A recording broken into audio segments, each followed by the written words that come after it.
اگر آپ اس وقت پاکستان کا کوئی بھی نیوز پیپر، کوئی بھی نیوز چینل یا کوئی بھی سوشل میڈیا اپلیکیشن کھولیں گے تو آپ کو ڈیبیٹ اور ڈسکشن جو ہے 63A 63A کے اوپر نظر آئے گی۔ 63A اتنا امپورٹنٹ کیوں ہے؟ آخر اس کو بچانے کے لیے پی ٹی آئی جو کافی عرصے تک خاموش بیٹھی ہوئی تھی وہ اب احتجاج کے اوپر آ گئی، یعنی کہ پی ٹی آئی جو اس سے پہلے صرف پاور شو کرنے پہ محدود تھی اب وہ مکمل طور پر لڑائی پہ اتر آئی ہے اور احتجاج کرنے لگ گئی ہے، جس کے اندر روڈ بلاک اور ایون ریڈ زون کے اندر داخل ہونا بھی ہے۔ 63A کی جو اہمیت ہے وہ اس ویڈیو کے اندر ہم ایکسپلین کرنے والے ہیں، اور اس ویڈیو کے اندر ہم تفصیل سے بتائیں گے کہ یہ ہے کیا، اس کے پیچھے کی کہانی کیا ہے، آخر اس کو کرنے کی ضرورت ہی کیوں پیش آئی ہے۔ آپ سب کو معلوم ہے کہ پاکستان ایک پارلیمنٹری ڈیموکریسی ہے جس کے اندر انڈائریکٹ رول ہوتا ہے، یعنی کہ عوام ایک لوگوں کو ووٹ دیتے ہیں اور وہ لوگ جا کر پی ایم، سی ایم اور باقی لوگوں کو چنتے ہیں اور حکومت بناتے ہیں۔ اب وہ جو ووٹ دینے والا شخص ہے اس کو صرف اس لیے ووٹ نہیں دیا جاتا کہ اس کی اپنی ایک شخصیت ہے، بلکہ اس کو اس لیے بھی ووٹ دیا جاتا ہے کہ وہ ایک پارٹی کا ممبر ہے،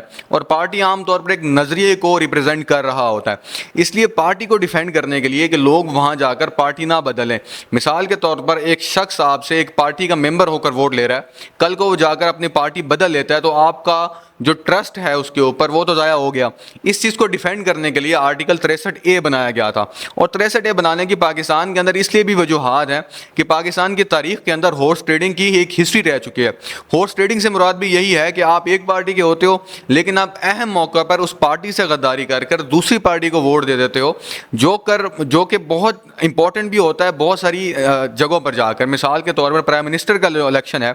کہ ایک پارٹی جو ہے وہ دوسرے پارٹی کے شخص کو پرائم منسٹر کا ووٹ تب تک نہیں دے سکتی جب تک اس پارٹی کا ہیڈ نہ جائے۔ اب آرٹیکل 63A کے اندر ڈیفیکشن کا بھی ایک رول ہے۔ ڈیفیکشن کا رول ہے کہ جو شخص 63A کو توڑے گا اس کی پارلیمنٹ کے اندر حیثیت ختم ہو جائے گی، اگر وہ M N A M P A ہوگا تو وہ M N A M P A نہیں رہے گا۔ اب یہ کون سی چار چیزیں ہیں جن کے اوپر ثبت لگا دی گئی ہے؟ وہ چار چیزیں جن کے اوپر ثبت لگا دی گئی ہے، یعنی کہ اس کے اوپر ڈیفیکشن نہیں کی جا سکتی، یعنی کہ اگر کوئی عام بل آتا ہے تو ایک شخص اپنی پارٹی کے خلاف ووٹ دے بھی سکتا ہے۔ مثال کے طور پر میں بھکر کا رہائشی ہوں اور بھکر کا ایم این اے بھکر کے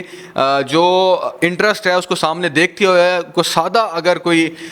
بل آتا ہے تو اس کے خلاف ووٹ دے سکتا ہے، لیکن اگر بل جو ہے وہ ان چار خانوں کے اندر ہو تو وہ اپنی پارٹی کے اگینسٹ نہیں جا سکتا۔ سب سے پہلا ووٹ اگر پرائم منسٹر اور سینٹرل منسٹر کا ووٹ ہو، یعنی کہ سی ایم اور پی ایم کا ووٹ ہو تو اس کے اندر سے ڈیفیکشن نہیں کی جا سکتی۔ دوسرا ووٹ جو ہے کہ اگر منی بل آئے تو منی بل کے اندر بھی ڈیفیکشن نہیں کی جا سکتی۔ اور جو تیسری چیز ہے وہ یہ ہے کہ اگر کانسٹیٹیوشنل امینڈمنٹ آ جائے تو کانسٹیٹیوشنل امینڈمنٹ کے اندر بھی جو ہے وہ نہیں کی جا سکتی۔ اور چوتھی جو مین چیز ہے وہ یہ کہ ووٹ آف کانفیڈنس کو بھی بدلا نہیں جا سکتا۔ تو جب تک ان چار چیزوں کے اوپر ووٹنگ کی جائے گی تو وہ پارٹی ہیڈ کی ڈائریکشن کے علاوہ کہیں اور ووٹ نہیں کیا جا سکتا، یہ 63A کے اندر لکھا گیا ہے۔ اور اگر کوئی شخص ان کے خلاف ووٹ کر دیتا ہے تو پارٹی ہیڈ جو ہے وہ ای سی بی کو لیٹر لکھے گا اور 10 دن کے اندر شو کاز نوٹس جو ہے وہ شخص کے خلاف جاری ہو جائے گا، اور وہ شخص 10 دن بعد اپنی سیٹ میں نہیں رہے گا، وہ M N A M P S سے مستعفی ہو جائے گا یا اسے نکال دیا جائے گا۔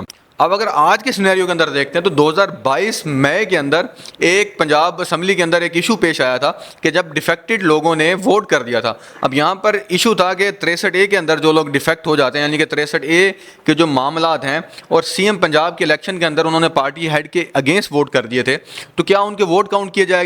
جائیں گے؟ تو یہاں پر فل کورٹ بینچ جو تھا اس نے واضح طور پر لکھا تھا کہ جو ڈیفیکٹڈ ووٹرز ہوں گے ان کا ووٹ کاؤنٹ نہیں کیا جائے گا، یعنی کہ جو 63A کے خلاف ووٹ دیں گے ان کا ووٹ ہی کاؤنٹ نہیں کیا جائے گا۔ لیکن قاضی فائز عیسیٰ نے اس جو اسپیسیفک کیس ہے اس کو دوبارہ ریویو کے لیے اٹھا لیا۔ اب اس پر بہت سارے سوال اٹھنا شروع ہو گئے کیونکہ آپ سب کو معلوم ہے کہ 26ویں امینڈمنٹ لانے کی حکومت کی طرف سے کوشش کی جاتی ہے۔ اب یہاں پر اگر ہم نمبر گیم دیکھتے ہیں تو حکومت کو 224 ووٹس چاہیے اور حکومت کے پاس اس وقت ووٹس ہیں وہ 213 ہیں۔ 8 ووٹ جے یو آئی کی اگر آپ لگا لیں پھر بھی 3 ووٹ کم پڑتے ہیں۔ اب وہ 3 ووٹ لینے کے لیے کہا جا رہا ہے کہ 63A کو دوبارہ سے چھیڑ چھاڑ کی طرف لے کے جایا جا سکتا ہے، اور اگر 63A کے اوپر ریویو جو ہے وہ اس کے اگینسٹ آ جاتی ہے کہ ڈیفیکٹڈ ممبر جو ہیں ان کا ووٹ کاؤنٹ کیا جا سکتا ہے، تو 26ویں امینڈمنٹ کی راہ جو ہے وہ ہموار ہو جائے گی, کیونکہ وہ 3 ووٹ جو اسے چاہیے حکومت کو, وہ 3 ووٹ کہیں نہ کہیں سے لے لے گی. تو ان تمام تناظر کے اندر آرٹیکل 63A کے اوپر جو ہے شب خون مارا جا رہا ہے. آپ اپنی رائے کے مطابق ہمیں بتائیے گا کہ کیا 63 ہے ضروری ہے ہٹانا, کیا یہ جمہوریت کے لیے ہٹانا بہت ضروری ہے, کیونکہ سپریم کورٹ بار کی طرف سے تو یہی کہا جا رہا ہے کہ 63A کی وجہ سے جمہوریت کو نقصان ہو رہا ہے. کیا آپ بھی اس چیز سے متفق ہیں؟ تو نیچے کامنٹ میں لازمی ہمیں بتائیے گا.